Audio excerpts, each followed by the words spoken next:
Բարև ձեզ հարգելի հայրենակիցներ։ Բարի օր։ Այսօր հերթական ոդկասթի օրն է, հայր եւ որդի Վարդանովներ, ու այսօր անդրադառնալու ենք մոբիլ զորքերին, այդպես ասած, մոբիլ դարձած առաջի զորքերի փորձին։ Պատմելով հիմնական շուտուկի մի բանի դեպքի մասին, չէ՞։ Հա, առաջին որ տես մեծ ծավալով օգտագործվել են քաղաքացիական տեխնիկան զինվորական գործում, դա Լիբիայի ու Չադի հակամարտության վերջի տարում է եղել 1987 թվականին, որը նաև հայտնի է աշխարհում, այդ պատերազմը անունը դրել էին Տոյոտաների պատերազմ։ Ու քանի որ այդ անունը կա, մենք հենց շեշտը իր վրա ենք արել, թե չէ կարայինք նմանատիպ սուրոգատներ, ասենք ռազմական տեխնիկայի կարայինք ուրիշ օրինակներ բերեինք, բայց այտենց անունով երևի ամենաճանաչվածը այդ Տոյոտաների պատերազմն է։ Ինքն է, որովհետև հենց ոչ թե պարտիզանական էլ չի եղել, որ ասեմ, հա, ոճը Չադի վարած պատերազմի պարտիզանական էր, բայց ինքը երկու երկրի մեծ պատերազմ էր փաստացի։ Ինքը ավելի շատ ռեյդային պատերազմ էր, դա պարտիզանական չի։ Պարտիզանականը թաքուն է, իսկ ռեյդային պատերազմը, երբ որ այս մի զորք ռեյդ անում, ինչ որ թիրախանտրում հակառակորդի տարածքում, հակառակորդը իր հերթին, ասենք, ռեյդ անում, փորձում է քո ռեյդի դեմ առնի, իր ռեյդնակազմակերպում քո տարածքում, քո տնօրինության տակ հայտնված տարածքներում։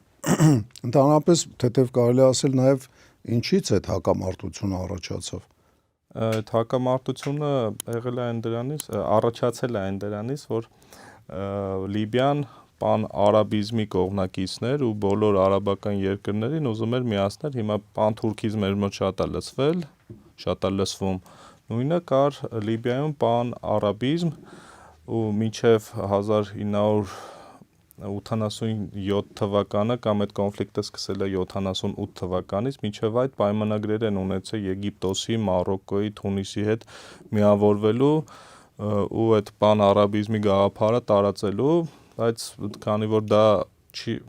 տեղի չի ունեցել ու շատ շուտվանից խնդիր ունեին Չադի հետ, մի հատ զոնա կա, Արալուզի զոնա է կոչվում, ինչա կոչվում, Պալասը ավելի ճիշտ։ Ինքը Չադը եղել է ֆրանսիական գաղութ, իսկ Լիբիան Օսմանյան Թուրքիայի տակ է եղել։ Հետո Իտալիայի, առաջին համաշխարհայինի ժամանակ այդ բաժանումը եղել, հետո առաջինից հետո դարձել է Իտալիայի մաս, այդ Արալուզի հատվածը տվել են Իտալիային, հետո երբ որ երկրորդ համաշխարհայինից հետո Իտալիան պարտվել է անցել է Մեծ Բրիտանիային, 55 թվականին անկախություն ստացավ Լիբիան, էլի հանձնել է այդ հատվածը ֆրանսիացիներին ու այդ սա խնդիրները բայց ինչի՞ց է գալի, երբ որ այսպես կոչված մեծ երկրները որ քարտեզի վրա նայեք, sense ուղիղ գծերով սահմաններ են քաշել, քառակուսի բաներն առանց հաշվի առնելու ոչ արաբների երկրները հիմնական, ոչ ինչ բնակչություն է ունեցել։ Չադը ընդհանրապես sense մի հատ կամպոտ է ու այն տարածքն է, որ դե կոնֆեսիաները, կրոնները կարևոր են։ Քրիստոնյաները կամ ամենականները կամ ֆրանսիական որպես գաղութ ընդ միսիոներները մեծ դեր են խաղացել եւ ասենք բավականին տարածված է կաթոլիցիզմը, բանա, հետո բողոքականները գոնե այդքան ընդ տարածեն կրոնը, որտեղ որ բանա քրիստոնեական չի, գալիս են հենց քրիստոնեական տարածք, ծանոթ բանա չէ, Հայաստանում էլ է այտենց։ Գալիս են ու սկսում են, ասենք, մասնատել, կիսել բանա տեղի մի հատ քրիստոնեական ճյուղը ու այտենց նաև բողոքականներ են այնտեղ հայտնված, որոնք կաթոլիկներից խլել են իրանց բաներին, ոնց որ ասած երկրպագուներին, իրանց աֆրիկական կրոններն կան, մուսուլմանականը կա, անեմիստական կրոններ կան, աֆրիկական, ասենք, տարբեր ցեղերի, չգիտեմ, նախնիների պաշտամունք, առյուծի պաշտամունք, այսիմ քամո, կարճ ասած, sense մի հատ կամպոտ է։ Հետն էլ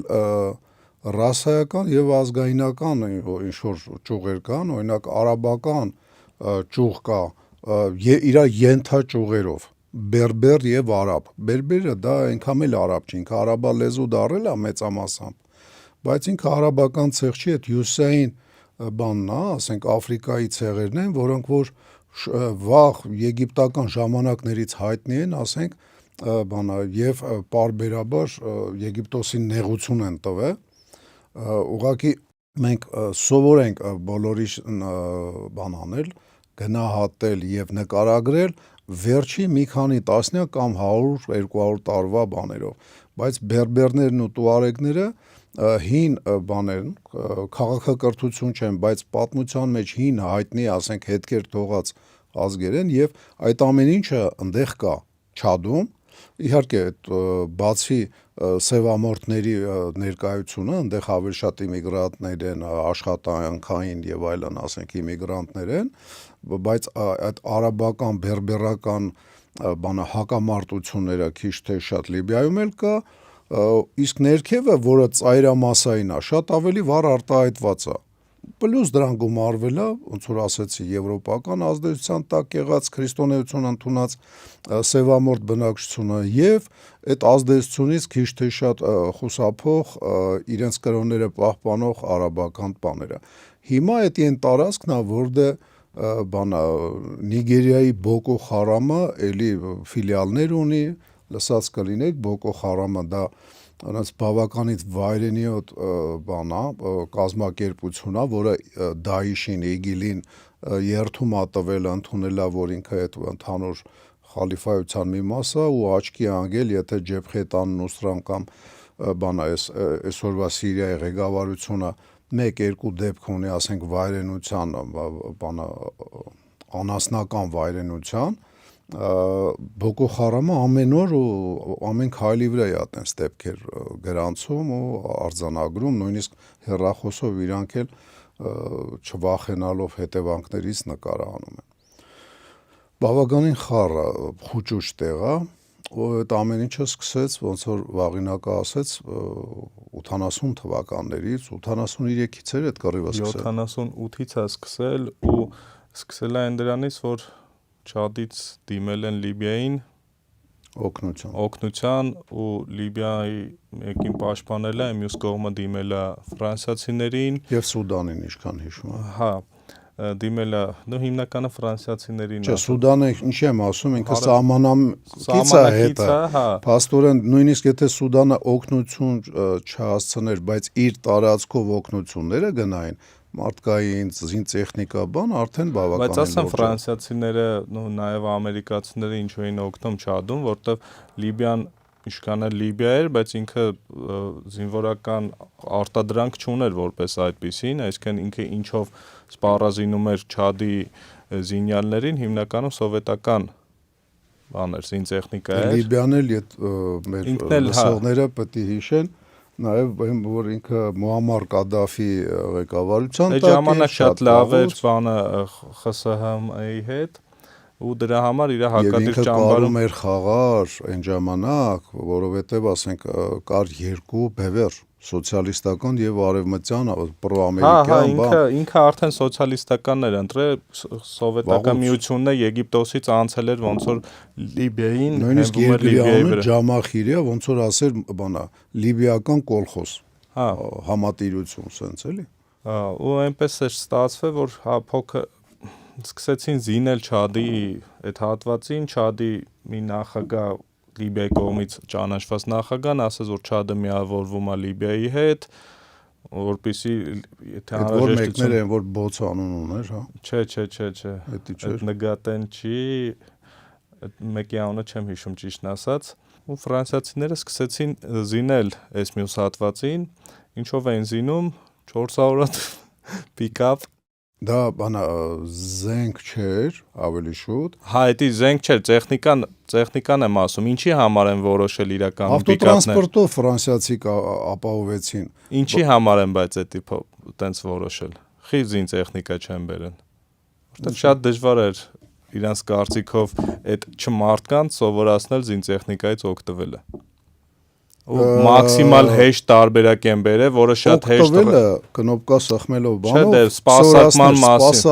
սպասարկման մասին էլ է, որը կարող են Չադն էլ հենց չի, որ ծովափնյա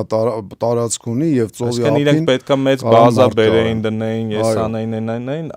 լավ ծախսերից խուսափեցին այդ պիկապների վրա, հենց Toyota պիկապներ ա եղել, Hilux-ներ, Land Cruiser-ներ այդ պիկապների վրա հարմարեցնում են խոշոր տրամաչափի գնդացիրներ, հակատանկային միջոցներ, Բեզատկատնի պուշկեք, Բեզատկատնի հետ չի պուշկեք, կցում, էլի, ասենք, բանա, որպեսզի խոսքի մեքենան հայկական վարի բանակում դրա բանը SPG 9-ներ, անալոգը, ասենք, Կինոներում որ նայեցել SPG 9-ներ եք, բան են, Քադաֆի մահից հետո մի հատ կինո է նկարվել ամերիկյան իրական դեպքերի վրա, Բենգազի, այն որ սպանատան Տրինյա ախրանիկներ, Բենգազի, ինչ էր սենց էր կոչվում, ընդեղ է որ ուշադիր լինեն բաների վրա, պիկապների վրա SPG-ներ կա, խոշոր տրամաչափի, կամ SPG-ի արևմտյան հա, անալոգներ, դե էլի, տարբեր Միլան էր կոչվում ոնց որ, Միլանը հակատանկայիններ, հա։ համակարգ էր, էտել էին դնում, ամեն ինչը դնում էին ու էդի արդեն երբ որ կիրառվեց Չադում ու մեծ հաջողություն ունեցավ, իսկ հաջողությունը իրանց դեմ այն ժամանակվա համար ժամանակակից T-55, T-54, T-55 տանկերն էին, BTR-ներ, ավիացիան էր լավը, իրանց օգնեցին Ընդամենը ավիացիա մի սերունդ էր տանկային, ասենք, արտադրությունը առաջ գնացել T-54-55-ից, ժամանակակից էր այդ վաղ համար։ բավականին ժամանակակից էր, մի բան էլ հիշացնեմ, հենց նույն այդ թվականներին սովետական բանակը այդ նույն տանկերով, ասենք, ապահովել էր աֆղանական բանակը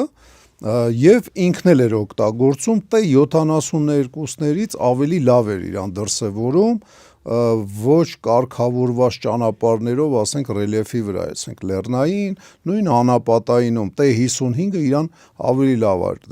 լավ էր դրսևորում, քան ժամանակակից համարվող այն վաղ սուպեր ժամանակակից T-72-ը կամ T-80-ը։ Ժամանակակից բանակը Լիբիան այդ ժամանակ իր լավ Այդ ռեգիոնի ամենաուժեղ մարտունակ էր, մարտունակ էր, փողից չէր նեղվում ինքը իր նավթային, ասենք, ու գազային գործերով, բանը, բացի դրանից, որ պարապած էր, սպառազինություն ուներ, ինքը նաև միսիա էր տանում, ընդհանրապես իդեոլոգիայով ու հետնել դրոշակակիր լինել է այդ գաղափարի բավականին բան է, էլի, ասենք, ոգևորիչ է։ Օրինակ, շատ-շատերը Կուբան գնահատում են որպես սոցիալիստական երկիր, Լատինական Ամերիկայի բանը հաշվի չառնելով, որ ինքը առաջատար էր ոչ միայն բանի մեջ, սոցիալիստական ուղղության մեջ, կարելի ասել ինքը առաջատարն էլ չէր, էլի, որովհետև սոցիալիստական իրանք դառան Ամերիկայի դրդմամբ։ Ամերիկան կտրականապես չընդունելով, ասենք, Ֆիդել Կաստրոյի իր կողմնակիցներին, իր ոնց որ ասած, որպես հարևան, իրանք ստիպված եղան երկբևեռ երկրագնդի վրա գնալ այն մյուս բևեռի կողմը, որտեղ էս մի բևեռը իրանց վրա արձակում էր բան, բայց Կուբան առաջատար էր իրան նաև հռչակել, առաջատարներից մեկն էր իբերական պետությունների միավորման մեջ, իբերական դա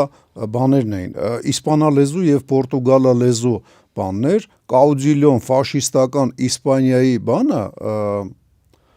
ղեկավարը Կաուդիլյոն Ֆրանկոն, ուրեմն ինքը եւ Ֆիդել Կաստրոն հələ նայեք ֆաշիստական Ֆրանկոն եւ կոմունիստական Ֆիդելը այդ երկուսն էլ այդ գաղափարի կրողն էին եւ զարմանալի բան կար, երբ որ Ամերիկան էմբարգո էր անում Կուբային, Կուբայի բանը էմբարգոները խախտում էր Կուբայի շուրջ սովետական միությունը եւ ֆաշիստական Իսպանիան, որովհետեւ իրանք գաղափարակից էին, որովհետեւ այդ սոցիալիզմ, ես չգիտեմ, սոցիալ-դեմոկրատիա բան, այդ ամեն ինչը դա այնքան էլ բան չի, էլի, խորքային չի, շատ ավելի խորքային է, ասենք, ոնց որ թուրքերի Թուրանը։ Հիմա ինչքան էլ Ռուսաստանի տակ է, ասենք, ես եմ այս երկիրը, այն մյուս երկիրը, այս մյուս երկիրը, չգիտեմ, Անգլիայի տակ է, բան, իրանք ընդհանուր որ միանան, մի հատ մոնստր են դառնալու, այդ Անգլիային թվում է, թե ինքը Թուրանը ղեկավարում է, ինքը ղեկավարում է Թուրանի ձևավորում է, հələ թող Թուրանը ձևավորվի, հոչի խրելու Անգլիային, կամ էլ ասենք Անգլիայի մեջքի հետևը քիչ թե շատ թիկուն կանգնած Ամերիկային, ոնց որ խրելու են, ասենք, բոլոր մնացած են երկրներին, ումը որ թվում էր, որ բանա թվում է, թե իրանք Թուրանը կարում են կարանալու են ղեկավարեն, երբ որ Թուրանը ձևավորվի։ Այ Ամերիկան գիտակցելով, որ իր ոնց որ ասած հայաթի պետությունները կդառնան բավականին հզոր եւ կհակամարտեն հենց իր հետ, ինքը պայքարում էր այդ բանի դեմ, իբերական միավորման դեմ, եւ թույլ չտվեց, որ ձևավորվի, հակառակ մասնատեց պորտուգալալեզու երկրներ եւ իսպանալեզու երկրներ։ Չէ, շատ շեղվար էլի։ Շեղվա, բայց հասկանալի կդառնա, ինչի համար էին Մուամմար Կադաֆի, որը որ դրոշակը վերցրեց, բարձրացրեց, ասենք, արաբական բանը Նասերի մահանալուց հետո, Աբդել Նասերը, երբ որ մահացավ, Անվար Սադատը, որը եկավ իրան փոխարինող, ինքը նեղ ազգայնական բանի վրա կանգնեց, ինքը էլ դրոշակակիրը չէր պան-արաբական շարժման, այդ դրոշը բավականին քրքրված վերցրեց, բարձրացրեց Մուամմար Կադաֆին, շատերի համար կսկսի արդեն մի քիչ էլ բան ձևավորվել, թե ինչի համար արաբական գարունը ձևավորվեց, ինչի սկսեց Հյուսիսային Աֆրիկայից, ամենաթույլ օղակ Տունիսից, թողուլ օղակներից մեկից, եւ շատ արագ տեղափոխվեց Լիբիայի վրա, որը դառել էր առաջատարը պան-արաբիզմի, որի հակառակորդն էին ոչ միայն, չգիտեմ, Անգլիա, Ամերիկա, այլ նաեւ որոշ թագավորական ընտանիքներ արաբական երկրներում իշխող, հասկանալի է։ Անի սաուդիտները։ Լավ, բանա, եթե մենք sense մի քիչ քաղաքական պատկեր ենք տալի, ռազմաքաղաքական իրավիճակ, բայց մեր շեշտը ավելի շատ սուրոգատների մասին է, երբ որ զրահատեխնիկային փոխարինում է, բանա, Թեթև տեխնիկան, թեթև քաղաքացիական։ ոչ ռազմական, ասենք, նշանակություն ունեցող տեխնիկան, նման օրինակներ եղել են, իհարկե եղել են, այդ նույն դեպքերից մոտավորապես 70 տարի առաջ քաղաքացիական պատերազմի ժամանակ Ռուսաստանի կայսրության տարածքում ավակ սերունդը կհիշի մտանց մի հատ երգ կա ռուսերեն, Էխտաչանկա, Ռաստաչանկա, 4 կալիսա, այդ ինչի մասին է խոսքը, փոքրիկ սայլեր, հա, բանա արագաշարժ, բրիջկեք, սենց ձիու հետև ձին որ քաշատալի, չգիտեմ, ոնց կլինի հայերեն, սայլ, հա, ուղակի սայլ, կամ կարգ, հա, առանց բանա վերևի հատվածի կարգեր, իրենց վրա դրվում էր այն ժամանակվա համար միջին բանը, զենքի տեսակը, մաքսիմ գնդացիրը, եւ արագ տեղաշարժվում էր, ասենք, գալիս տեղադրվում էր, կրակում էր ու հավաքվում գնում էր, այ ոնց որ հիմա իրեն կարում է թույլ տա տանկը, ասենք, հետևակի զրահատեխնիկան, ասենք, BTR-ը կամ BMP-ն, կամ ոնց որ փորձում է, ասենք, անի մինամյոտի բանը, ռաշյոտը, ականանետային, եկավ արագ կրակեց ու հավաքվեց գնաց, որ հակահարվածը իրան չգա, նույնը անում էին տաչանկեքով, շատ հայտնի էր, ասենք, անարխիստական կանաչ երկիրը, այդ 18-19 թվականներին, 20 թվականներին, կանանչ երկիր, դա Ուկրաինայի եւ Ռուսաստանի մեջտեղի հատվածը, այ մայրաքաղաքն էլ հիմա մի քիչ բանա շատ լրատվամիջոցներում անունը տվեցին, Գուլյայ Պոլեներ, անարխիստական երկիր էր, Մախնոն առաջնորդը, ինքը մի հսկայական, ասենք, բանա տաչանկեքի բան ուներ, այդ այն դարվա, այդ 20-րդ դարի սկզբի Տոյոտաների բանակ ուներ, նու բանակ չէ, այդպես դիվիզիայի չափ, ու 5-ից 8 հազար հոգի մարդ շատ արագ կարողանում էր տեղաշարժեր եւ արագ գար հասներ միտեղ, արագ կրակեր, արագ հեռանար։ Եթե շատ հետեթած Նապոլեոնն է մեծ պատերազմներում մոբիլ զորքեր օգտագործել։ Մոբիլ զորքեր քաղաքացիական չնախատեսված։ Դե անարխիստների մոտ էլ քաղաքացիական թե զինվորական սա նույնն է։ Չէ, քաղաքացիական տաչանկեքը հարմարացրած էր։ Մենք դե այն ժամանակի քաղաքացիական, չքաղաքացիական ինձ թվում է չկար սայլերի մեջ։ Հա, երևի ու ինքը տրանսպորտի միջոց էր, ռազմական տեխնիկա որպես այդպիսի դեռ երևի գոյություն չուներ, ռազմական տեխնիկան հենց ինքը զենքն էր, ասենք Այս լաֆետները բանի թնդանոթների, որտեղ դե հիմա լաֆետներ կա, օգտագործվում է բանակներ, նո մեր բանակում համենայն դեպս կա։ ծովայինը չհաշված ցամաքային ինչ բանա ռազմական տեխնիկա կար։ Մենակ երևի լաֆետները Չէ, ասում 19-րդ դար։ լաֆետ կա, որ ինձ ծառայության ժամանակ մենք օգտագործում էինք։ Ու համենայն դեպս վրեքս գցած կար այդ լաֆետները, անհրաժեշտության դեպքում կօգտագործեինք, բայց լայնածավալ այդքան մեծ քանակի ու ժամանակ արդեն շատ մեծ բաժանում կար, էլի ռազմականի ու քաղաքացիականի շատ էին իրարից բևեռացել։ Toyota-ները ու սարսափելի գնային տարբերություն կա, ասում ես։ Toyota-ին Toyota-ի միջև հիմա որ հարցնում են գործանին հարց են տալի ոնց է ձեր մեքենաները հայտնվում այդ բայևիկների մոտ, իրանք ասում են չգիտենք։ Որտեղից է վաճառվում, ինչ անում, իրանք տեղյակ չեն ընդհանրապես, բայց ինձ թվում է Hilux-ների 50-60%-ը միանգամից գնում էր, ասենք մի պահ իգիլիին։ Դե պատճառներն էլ հասկանալի է, էլի, ասենք արտադրողի համար ինքը քանի որ ռազմական բանը չկա, հատուկ թույլտվություններ, լիցենզիաներ, վերջի օգտագործող այդ ամեն ինչը որ չկա, ինքը ձեռքերը ազատ է, ինքը կարևորը արտադրողն է, արտադրել եւ վաճառել։ Բանը նես չի որ երկրներ կան հավեսով զենքը չեն ծախի աղջուձախ, ուղղակի զենքի վաճառքը ենթարկվում է ուրիշ օրենքների եւ հաճախ բանը ներքին եւ արտաքին քաղաքականությունը այդ երկրի որտեղ որ այդ արտադրությունը դրած է, ինքն է որոշում այդ զենքը որտեղ իրավունք ունի վաճառել արտադրողը շատ ավելի ասենք հաճախ, քան բանը կարա թվա։ Օրինակ բանը կինոներ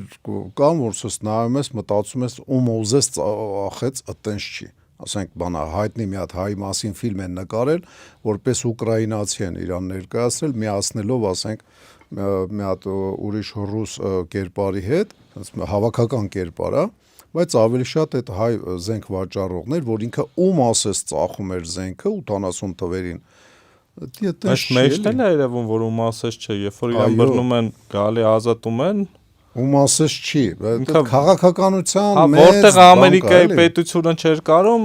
իրաց միջոցով էր վաճառում։ Մեծ դեր է խաղում այդ արտաքին, հաճախ նաև ներքին քաղաքականությունը, իսկ քաղաքացիական տրանսպորտը ինքը համեմատաբար հեշտ է, համեմատաբար չէ, ուղղակի հեշտ է։ Ճիշտ է, ազատ վաճառք է,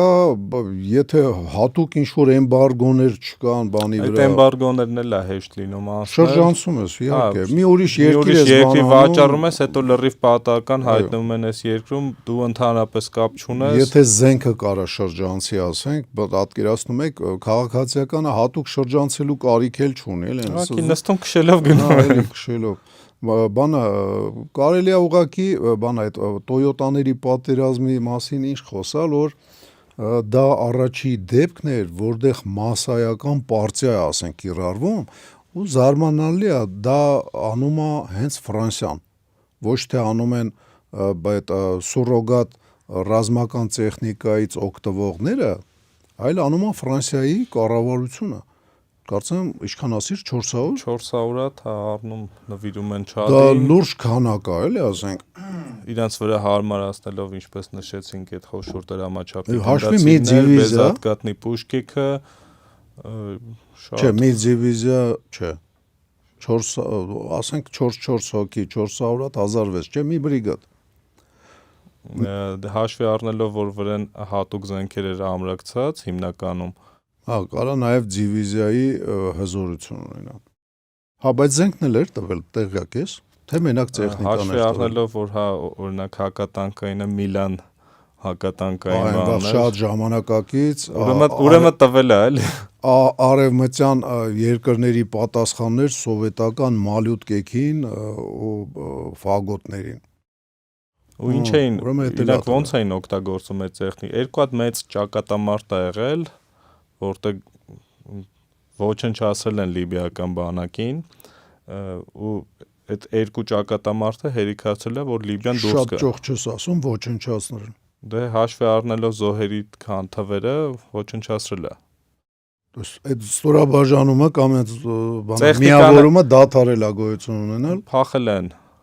7500 զոհ է տվել մի տարվա ընթացքում Թե Լիբիան։ ընդհանուր։ Մենակ այդ երկու ճակատամարտում 3000-ից ավել է ոնց որ եղել։ Դուս ընդհանուր այդ Լիբիան զոհատվել ընդհանուր իր Ընդհանուր այդ պատերազմի մեջ պատերազմի մասնակցելով։ ժամանակ ինքը մտել է 86 թվին իր զորքով, երբ որ արդեն բոլոր փոքր ստորաբաժանումները, բայվիկներ կոչվածները միավորվեցին ու սկսեցին Լիբիայի դեմ պատերազմել, Լիբիան այդ ժամանակ նոր իր զորքերը մցրեց։ Մինչև այդ գումարով էր օգնում ու տեխնիկայով։ Ոչ թե Լիբիայի դեմ էին պայքարում, այլ պրո-լիբիական տեղական Քաղաքացիական պատերազմ էր գնում։ Հետո երբ որ որտեղ համ ֆրանսիացիք էին խառնում, համ լիբիացիք էին խառնում, համ ամերիկացի, ամերիկացիք էին խառնում, համ Սովետ միությունն էր Սովետ խառնում։ միությունն էլ հաստատ ինչ որ ձևով անես ճիկուտով գոնես Լիբիայի տված տեխնիկա սա սովետական էր, առանց Սովետ Ու չի բացառվում, Լիբիան դրա համար չի վճարել, չի բացառվում, Ես վստահ եմ, որ չի վճարել։ Որովհետև ասենք դա եթում էր սովետական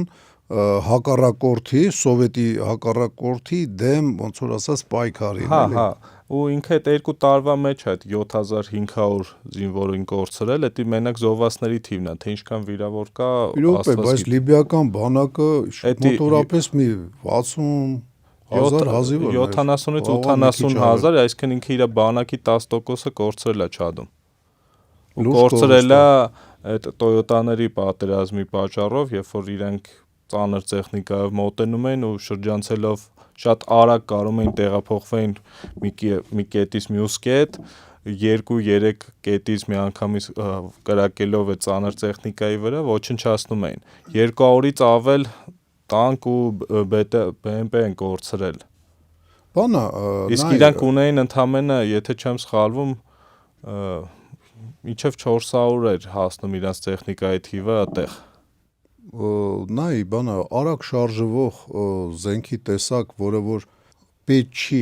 այն կալիբրները, որ շատ-շատերին թվում է, հիմա դե խոսակցությունները այդում 155 մմ տանկի վրա դնեն, 203 մմ դնեն, էլի ոնց հզորացան կալիբրները, բայց հիշում ես, այս վերջերս ենք իրար հետ խոսում, ուկրաինական պատերազմում, Կիևի Իվանը բանով, ամերիկյան տեխնիկայի վրա 30 մմ-անոց թնդանոթով ոնց էր քրքրել Մոսկվայի Իվանին, ասենք, T90-ի մոդիֆիկացված 72-ի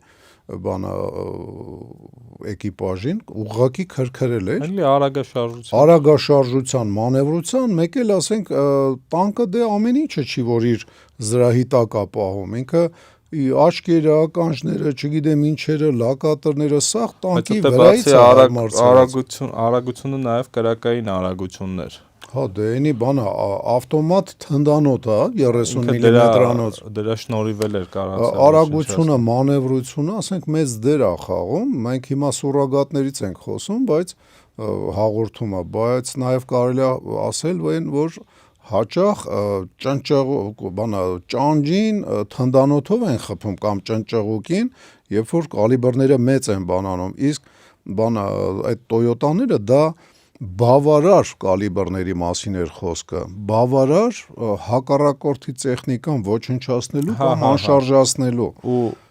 քանի որ օդում գերիշխում էր Լիբիան, ամերիկացիները ու ֆրանսիացիները, եթե մնար իրենց գերիշխանությունը, կոչնչացնեին իրականում Տոյոտաներին։ Նկատի ունես օդուժը հեշտությամբ կհայտնվի։ Էլի հեշտ չէ, բայց կաներ հավաքատեղիներ կունենային։ Ինչ էին անում այդ Տոյոտաներով, բռունցք էին ձևավորվում հարվածի պահին ու շատ արագ ցրվում էին։ Խոսքի ինքը ինքնաթիռ էր հանում խոսքի Լիբիան ու կարող է մի հատ երկու հատ ավտո էր խոցում, այդ ավտոների կրկնակի գին վառելիք ծախսելով, մենակ չի հոգեբանական պահել հաստատ կա։ Հա, դա էլ կա իհարկե։ Իսկ երբ որ օդում էլ չէր գերիշխում Լիբիան, ոչնչացրել էին։ Իրանք նույնիսկ վերջի ճակատամարտի ժամանակ հասնում են մինչև Լիբիական Չադում գտնվող լիբիական մի ավիաբազա, որ անունը չեմ հիշում, էլի, այդ ավիաբազայի լիբիացիները ուղղակի թողնում փախնում են։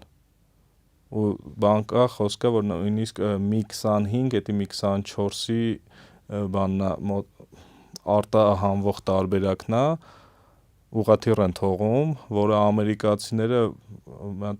օպերացիա են կազմակերպում 67 ժամում դուրս են բերում այդ ուղղաթիռը, որպեսզի հետազոտեն։ Ու 67 ժամ ուղղաթիռը չեն կարող մոտ հանեն, հա, դեմ Ոչ են հանում, գալիս են իրենք սամալյոտով տանում են, դա տեղափոխում են ուրիշ տեղ, չէ, հենց ոնց որ այդ ավիաբազայից, բայց այնց են գալի տանում, որ լիբիական հոպը չի տեսնում։ Հա, Դրա համար է շատ Plus երկար մի հատ տևը։ բանա օպերացիա են մշակում, Օպերացիա ուղղակի Մադուրոյի փոխարեն տանում են ուղղաթիռը, սովետական ուղղաթիռը ուղղաթիռն են տանում տրանսպորտնիկով։ հետազոտելու։ Այդ նման պրակտիկա կար այդ ժամանակ, գլխավոր հակամարտողները Իսրայելի արաբների կռիվների ժամանակ էլ լինում էր, որ Աֆղանստանում ստինգերների հայտնի բանա ստինգերների որսը, երբ որ հայտարարել էին, որով ստինգեր բերի սովետական միության հերոս կստանա, բայց ոչ մեկին չտվին։ Նույնն էլ հակառակներ, հենց Աֆղանստանում երկու, եթե չեմ սխալվում, աղվանցի օդաչու այդ ուղղաթիռներից ուղղակի դեսանտ, այսինքն տրանսպորտնիկ սարքած տարել էին ամերիկյան մասում իջցրել էին ամերիկացիները։ Բայց մի 24-ը տրանսպորտնիկ չի, ինքը բայևոյ է, ուղղակի դեսանտային մասը մի 24D, դա հա դեսանտային տրանսպորտնիկ է հաշվի դարել։ Դեսանտ անելու համար է նախատեսած եղել, նույն մի 24-ը չի։ Հա, հետևի ացեկը, ասենք, զենք սպառազինություն թեթևացրած է, մարդկանց թիվը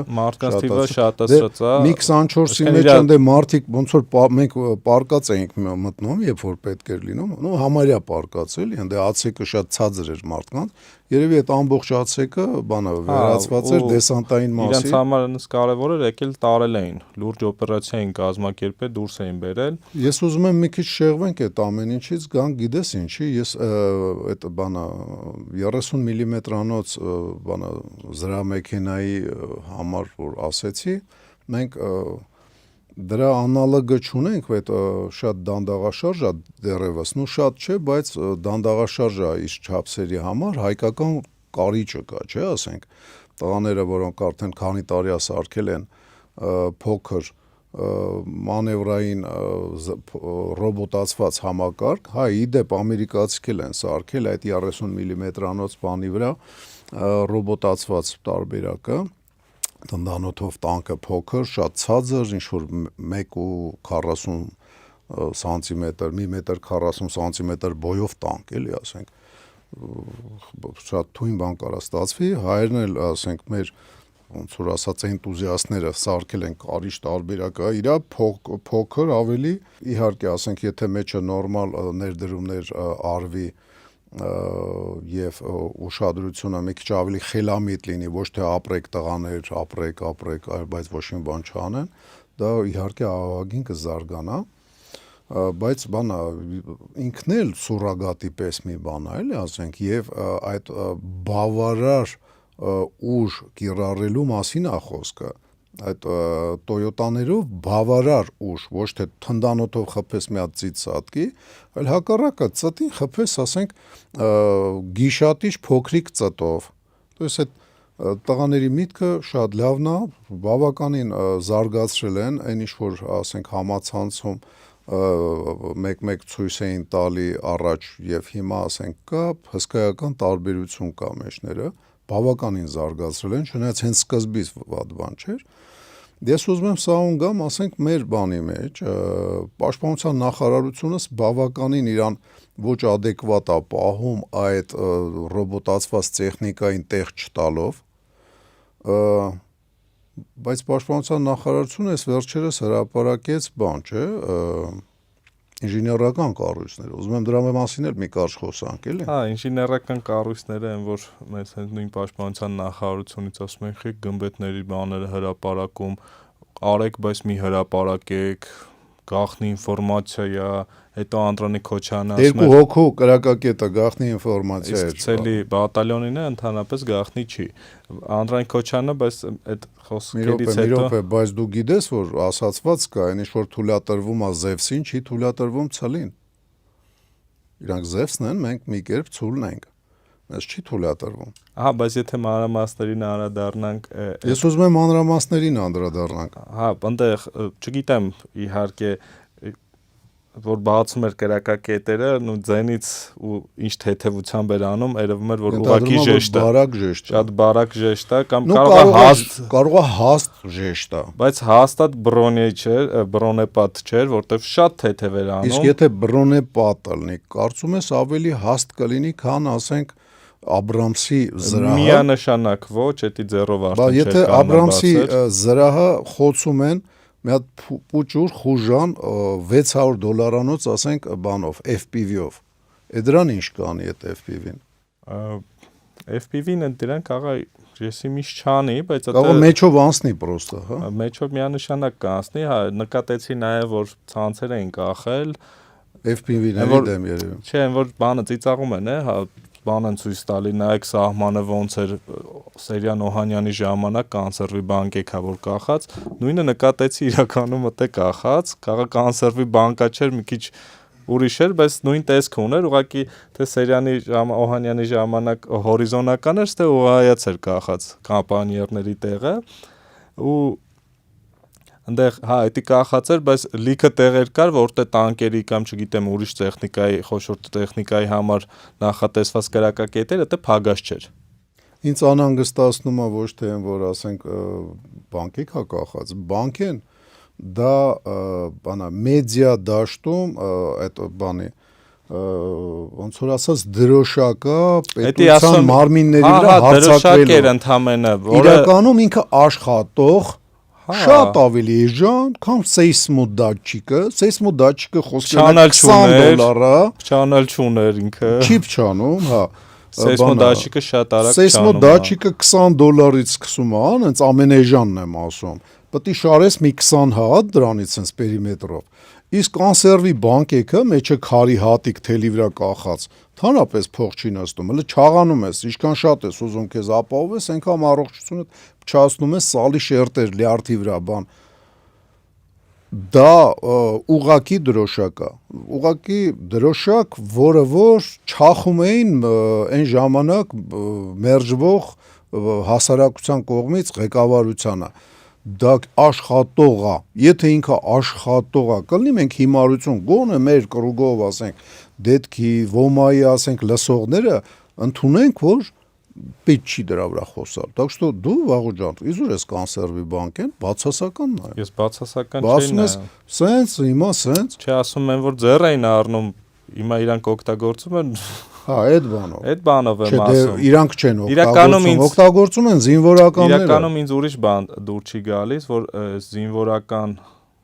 գաղտնիք իրականում այդքան էլ գաղտնիք չի, թշնամի նետի տեսնում, բայց գաղտնիքի մասին է խոսքը, եթե վերևից դրոնով նկարում են, ու սենց սիրուն միշելները շարված են, միշելները չէ, միշելի դեր խաղացող ամբրազորաները։ Հա, ինքը իրականում թշնամին էդի տեսել է, ամբրազորանը իր մոտից երևում է, գաղտնիք չի է որպես այդպեսին։ Ինձ դուր չի գալի, թե երբ է դա հրապարակվում։ Դե ինքը հասկանալ մեր ծրագրի դեմ սկսեցին աշխատել, ասելով հետո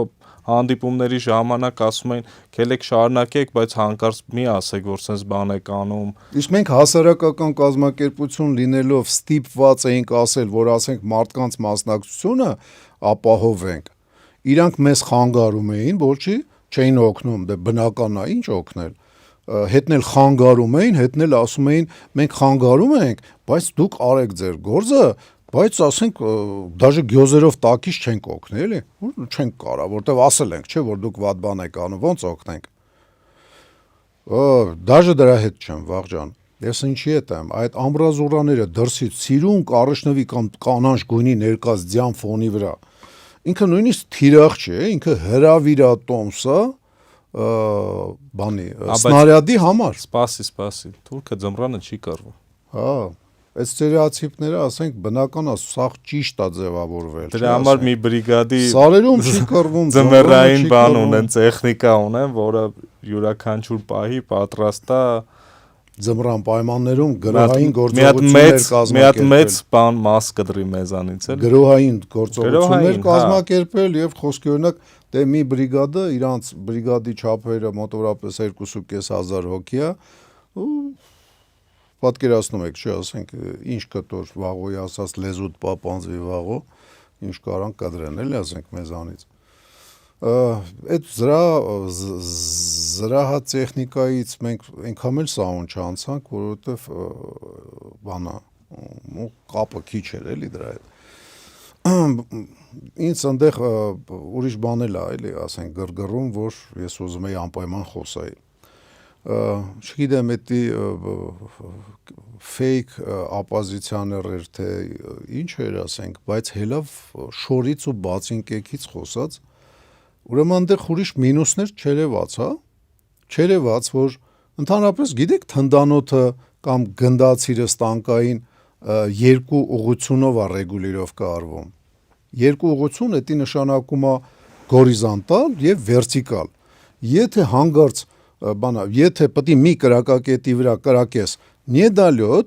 պերելյոտ, էդի ասում եմ այն շորերի վրա ֆիքսված մարդուն, էլի, էդի մի հատ մտքիդ մեջ մցրա, այն վախտել վրա երթեիր փորձում քո բոյով հալով։ Շորերը չէ, ինքը բացինկեքի էր անդրադարձը գեներալիտետի, էլի, որ միանման չի։ Դու բանա հարցակվեցիր ոմայի գործողություն վրա, իսկ հիմա ասենք շորերից ես խոսում այն դեպքում, որ լուրջ պրոմախ կա այնտեղ, այդ շինարարության մեջ լրջագույն պրոմախ կա, այդ վերտիկալ բան, էդի մի կրակակետին, երբ որ կրակում ես հրետանիով, մի հատ պերելյոտ ես անում, տեսար, մի հատ նեդալյոտ, երրորդով հիմնականում կպնում ես։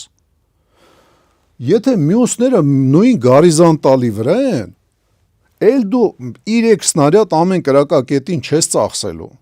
Քո կրակակետերը, այսինքն մի գծի վրա սիրուն վառ քառակուսի sense կանանչ կամ կոնկրետ մետրաժով իրանից հեռու, էդի նշանակում է, եթե պետք է ասենք խոսքի օրինակ 7 կրակակետ է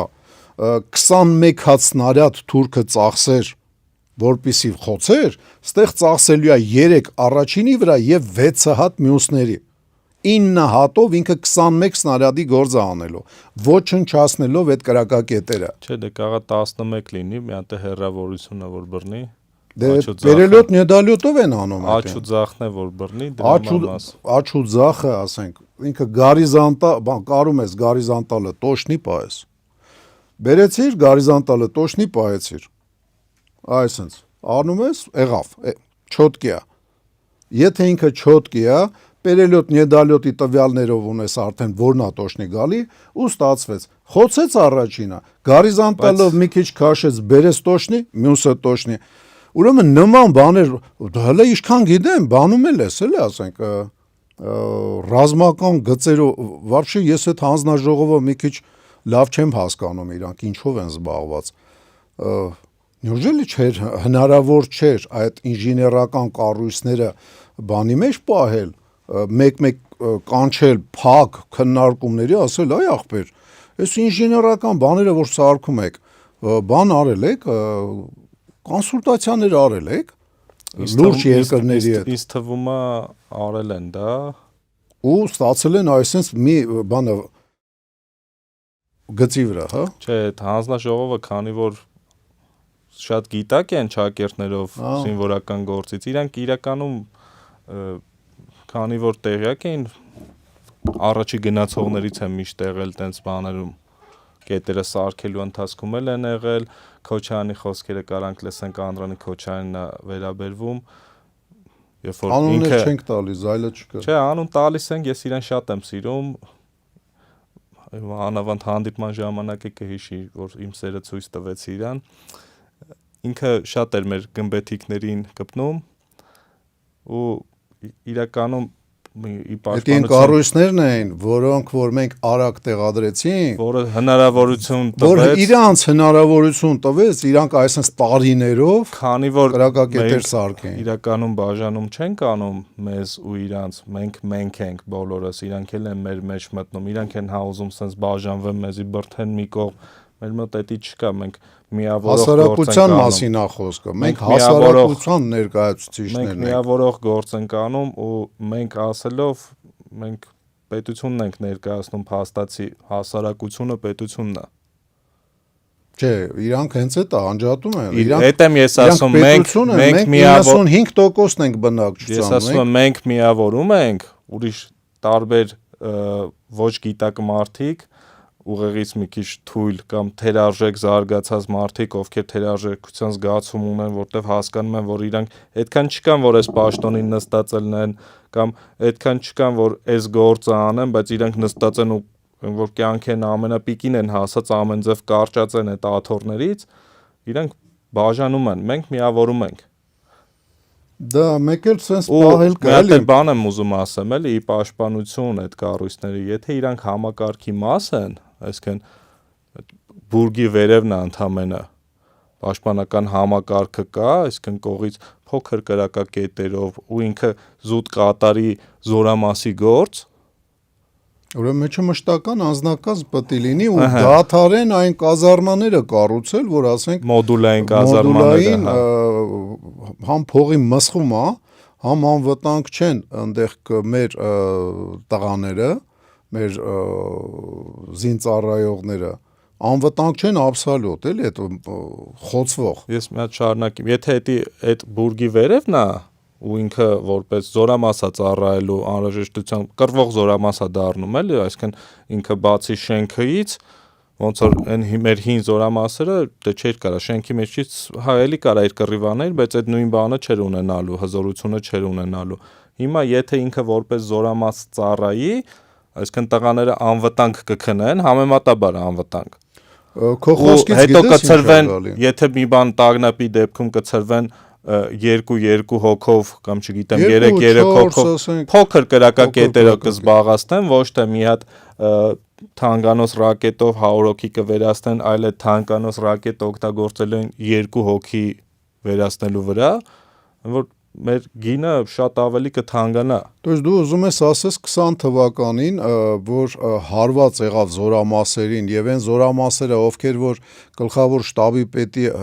հրամանը Պաշտպանության բանակի բոլոր զորամասերը չեն ենթարկվել այդ հրամանին, արհամարել են, ասենք այդ հրամանը եւ հարված են ստացել զորամասերով եւ կորուստներ են ունեցել հենց պլացի վրա կազարմերում, շատ տեղեր բախտերը բերելա զոհեր չեն ունեցել, որտեղ ճաշանի ժամը եղել, ճաշանին են խփել են հին ճաշանին,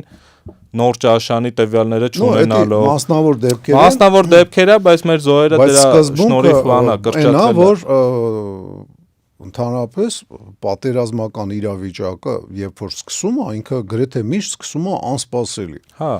Իսկ եթե ինքը սկսում է անսպասելի, առաջի հարվածը կործանարար կարա լինի եւ կործանարար հարվածից խուսափելու որպես զորամասեր այդ բաները ոչ թե կրակակետերը, այլ ամրացված շրջանները կարան իրանց դերը խաղան, եթե մշտապես այնտեղ գարնիզոններ լինեն։ Թե չէ, եթե չլինի, կհիշեմ վարչապետի հարցը պարոն Պապիկյանին, բա որ թուրքը գա ատեիշնի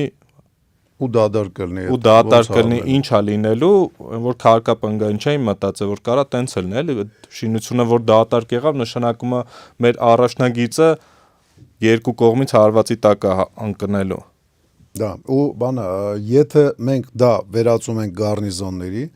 դա նշանակում է, էդի պրոստը մի հատ լսեք ինչ եմ ասում, էլի։ Այն որ ես ասենք որոշ բացասականներ բաներ տվեցի գնահատականներ, դա չի նշանակում, որ պետք է չլսեք։ Հիմա պետք է մշակեք այդտեղի ծառայության ներքին կանոնակարգը իր պաշտպանության, ասենք,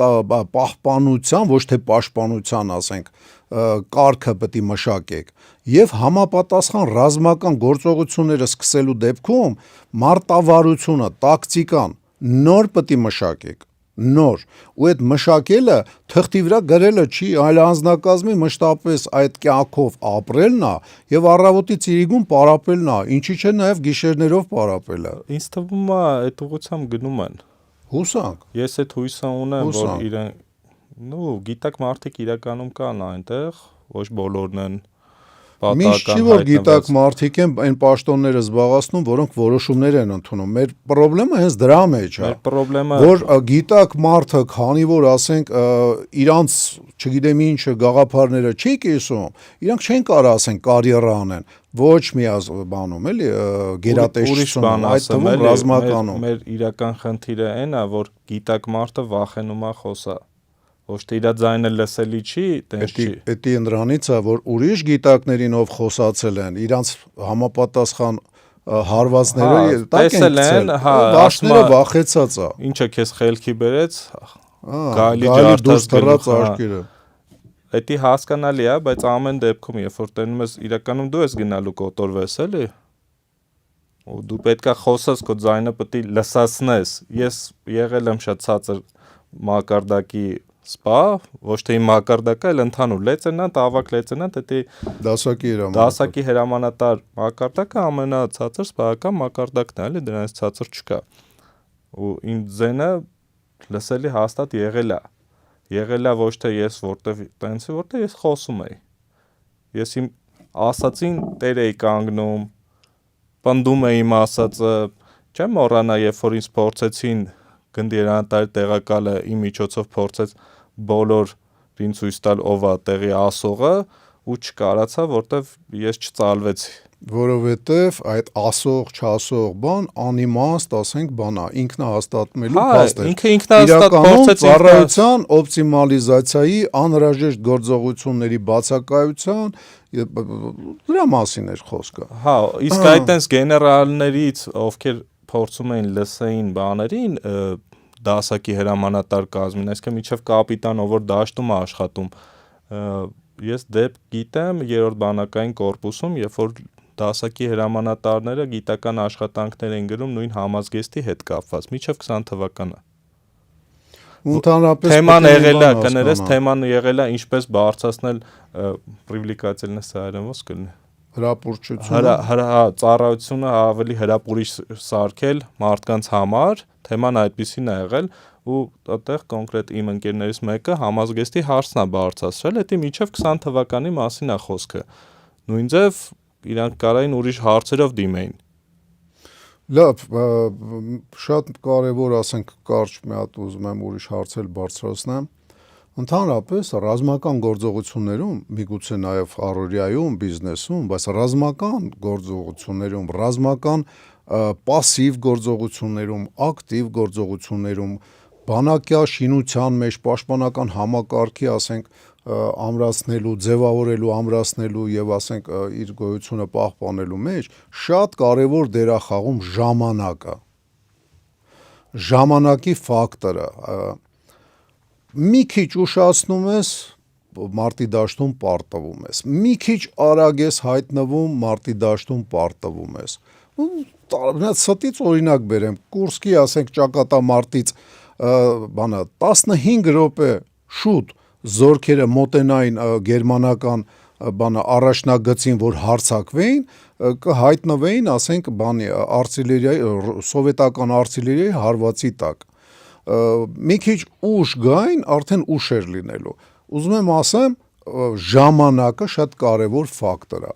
Հիմա եթե 5 տարի պարտվելուց հետո բանը 20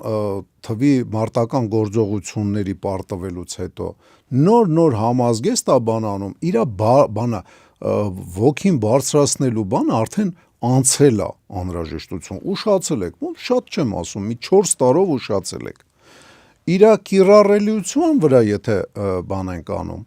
դա ուրիշ խնդիր է, բայց մեկ էլ շեշտ են դնում, որ բանը համազգեստի բանը նախշերն էլ պետք է փոխվեն, որովհետև այդ նախշերի հետ 20 թվականի վատ ասոցիացիաներ կա, շատ արագ է մարդը ընտելանում այն իր բանին, ասենք, բացասական, ոնց որ ասած, ինֆորմացիա կրող նշաններին, գույներին, տեսքերին 4 տարի առաջ պետք է անեիք, համազգեստը մտցնեիք զորքեր, ոչ թե 6 տարի հետո նոր մտցնեիք, էլի։ То есть 4 տարի առաջ դա նշանակում է 21, մաքսիմում 22 թվին արդեն համազգեստի տեսքը պետք է փոխվի։ Փորձարկումը արդեն պետք է 21 Նույնը զենքերի հետ, նույնը տեղական արտադրողները հպարտությամբ, որ ասում եք 170 միլիոն դրամի փող ենք բանանում տեղական արտադրողների։ Հաշվի առնելով, որ նախորդ թիվը մի 0 պակաս է,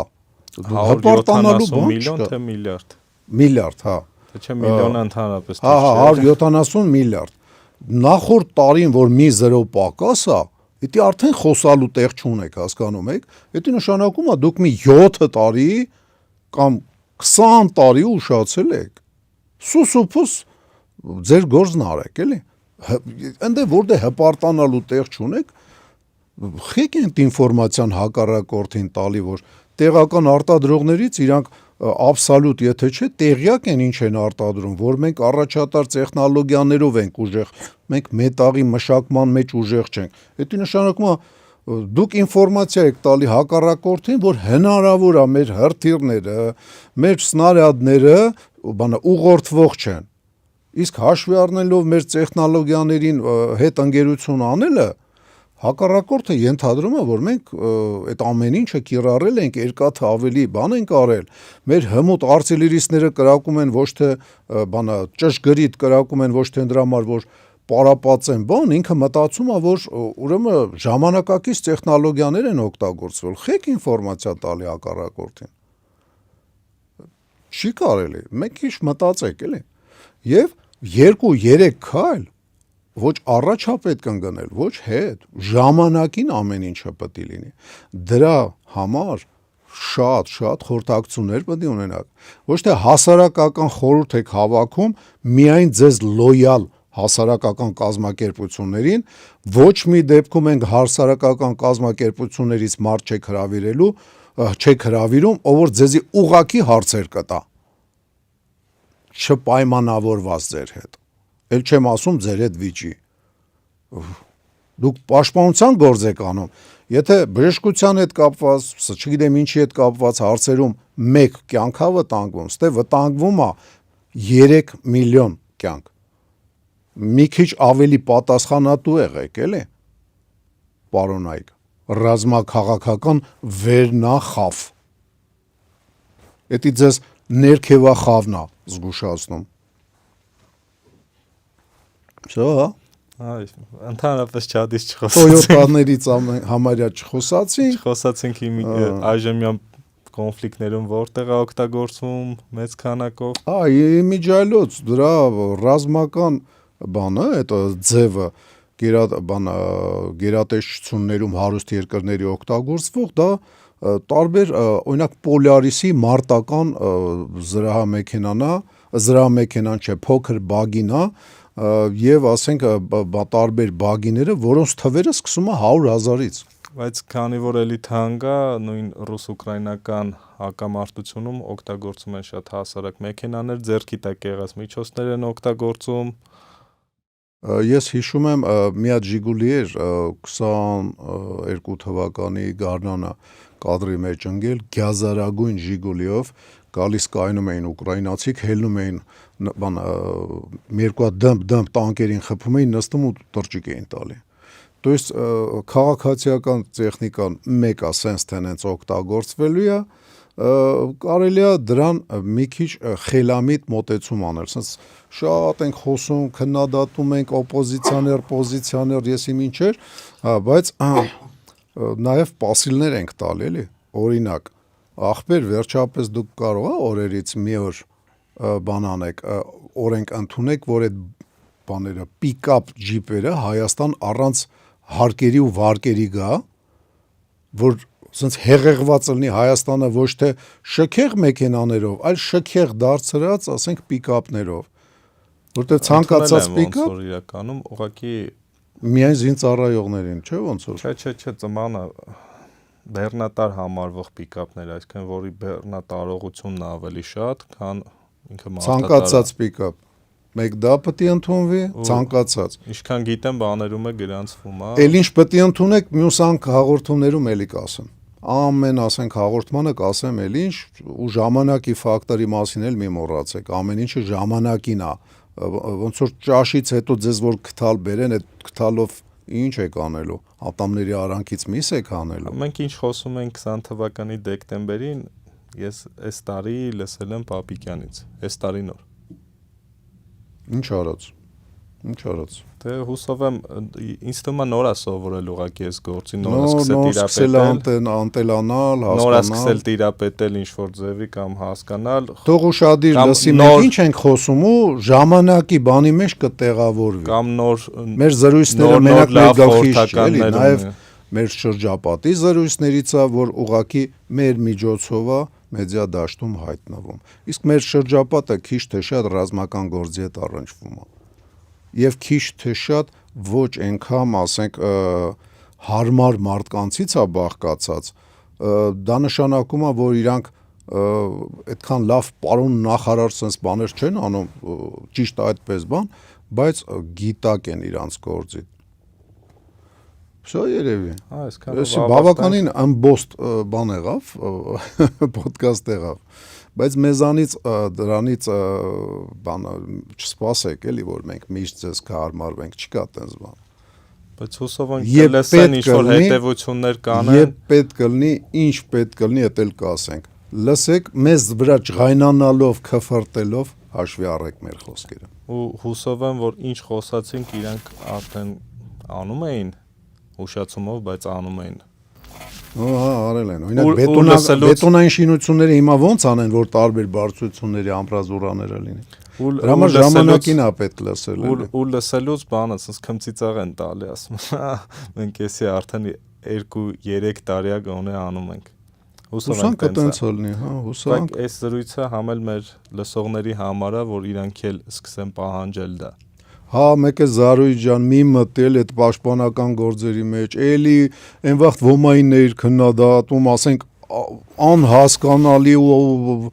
ոչ խելամիտ ձևով, հիմա ՊՆ-ի ասենք որոշ գործողություններն ես մի արա, էլի Զարուհի ջան, դու հերո ես ռազմական գործից, էլի,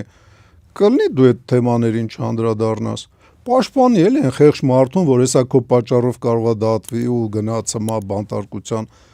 4 միլիոն դրամի պատճառով։ Ստեսություն։ Հաջողություն ձեզ։